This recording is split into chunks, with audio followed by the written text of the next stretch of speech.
Doon sa mga nagsasabing this is stage or whatever, di ba? We allowed every single transparency measure. We allowed the investigation.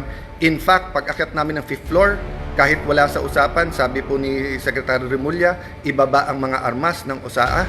I saw his wisdom para nga hindi magka-enkwentuhan, para hindi magkaroon ng miscommunication or hindi questionin ang intention ng bawat isa. Pinababa ko sa mga USAA yung mga armas. Sa 5th floor yon. We went to the 1st floor, nakita nyo naman yung press con. After the press con po, may nahuli na sinasabi niyang confidential assistant, confidential agent po siya. Confirm po yan at kinasuhan na po yan.